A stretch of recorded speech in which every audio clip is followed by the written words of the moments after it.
Al pobre Uribe le han montado todo un cartel de testigos en contra. Pagos con dineros de guerrillas y de la izquierda terrorista. Usted sabe, Paulita, que esos comunistas son muy mentirosos. No es humor, tal cual asegura él que hace muchos años le montaron un cartel de testigos falsos. La cuestión es que la mayoría de esos testigos, cuando yo me puse a mirar, están muertos. Los desvivieron. Oh, señora, de muerte natural, eso es ley divina. Y los otros, que aún están vivos, también están a punto de morir de muerte natural, por supuesto, ya saben, un cianurinfarto. O están muertos de miedo. Les muestro. Primero vamos con sus mismos socios, sus aliados políticos y sus empleados, que por pura coincidencia acusan a Uribe de las mismas cosas. Conformar grupos paramilitares, dar órdenes para masacres, dar órdenes para ejecutar políticos y líderes de oposición, mandar a chuzar periodistas y opositores, amenazar a jueces y magistrados, montar falsos positivos judiciales y la lista sigue. La otra coincidencia es que ya están desvividos.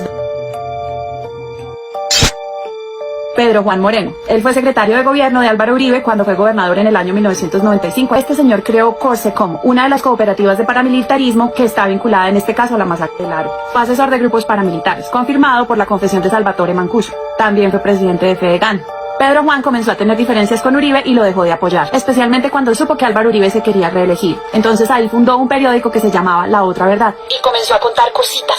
Y dado que este señor conocía detalles tan íntimos de la creación de grupos paramilitares que llenaron a Colombia de ríos de sangre, Pedro Juan muere en un accidente de helicóptero en su camino a Urabá.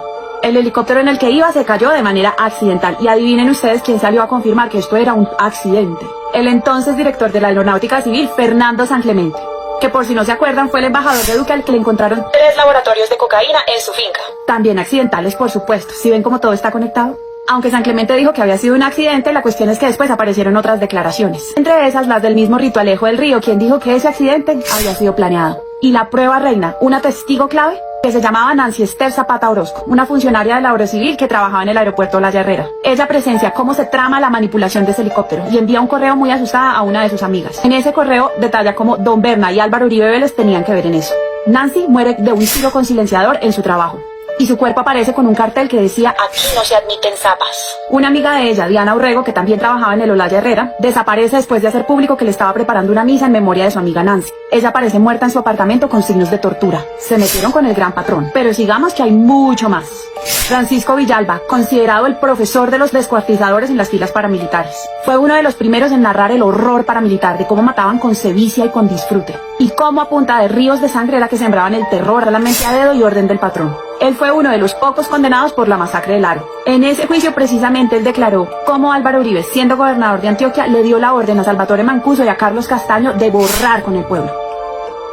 Después de ser condenado y de dar sus declaraciones, aparece una carta firmada por él en todos los medios de comunicación. Y aquí les va cómo se creó el verdadero cartel de testigos.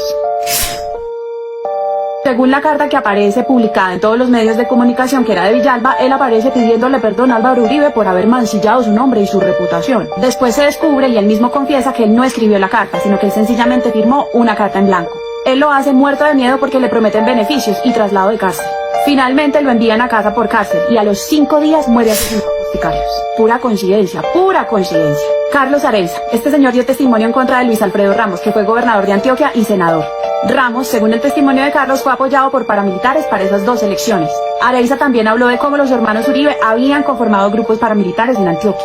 Una vez Areiza da su testimonio, Luis Alfredo Ramos envía a la cárcel de Itagüí a un personaje conocido como el Patriota. Ustedes seguramente lo han visto. Este personaje va a la cárcel y de parte de Ramos le ofrece ayuda a Areiza a cambio de que escriba o firme una carta en blanco. Todo eso después de que Areiza recibiera múltiples amenazas de muerte. Por sapo.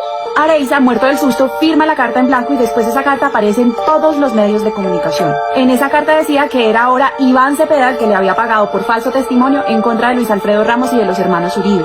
Adivinen ustedes quién hace esa divulgación y defensa de Álvaro Uribe y su combo. Nada más y nada menos que Gustavo Moreno, el mismo zar anticorrupción que terminó condenado por liderar el cartel de la toga. Era Moreno la mente brillante que estaba orquestando el cartel de testigos.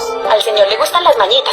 ¿Sí ven ahora cómo todo se sigue conectando? Moreno salió en múltiples medios a decir cómo una investigación muy seria estaba mostrando cómo se estaban configurando carteles de falsos testigos para dañar el buen nombre de personajes como Nancy Patricia Gutiérrez, exministra de Uribe, condenada por parapolítica. Luis Alfredo Ramos, exgobernador de Antioquia, también condenado por parapolítica. Álvaro Hernán Prada, actual director del Consejo Nacional Electoral, también vinculado a investigaciones por paramilitarismo. Por supuesto, los hermanos Uribe, a Santiago por crear el grupo paramilitar Los 12 Apóstoles y Álvaro Uribe Vélez por crear casi todo el paramilitarismo en Colombia. ¿Se dan cuenta cómo siendo victimarios se han hecho las víctimas?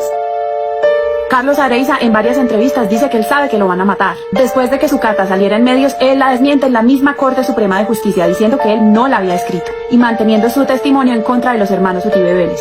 Después de eso le dan el beneficio de casa por cárcel y en ese momento lo matan a tiros. Y adivinen ustedes a quién se le fueron los deditos en Twitter. A Uribe Vélez, que sale a decir que Carlos Areiza era un buen muerto, un bandido que murió en su ley. Viste, Paulita, de muerte natural, porque si el patrón lo dice, eso es orden divina. Qué macabro, ¿no? Todo esto se los doy para que entendamos mejor qué está sucediendo en este juicio de Álvaro Uribe Vélez. Primer presidente de Colombia, juzgado por delitos muy graves y se vienen más. En un próximo video les estaré hablando de Juan Guillermo Monsalve, un milagro viviente, de su esposa que también es un milagro y de cómo se le volteó la torta a Uribe Vélez, quien tratando de acusar falsamente a Iván Cepeda terminó delatándose él mismo. Y no te lo puedes perder porque a nosotros ya no nos pueden meter más los dedos a la boca. Colombia ya no es pendeja.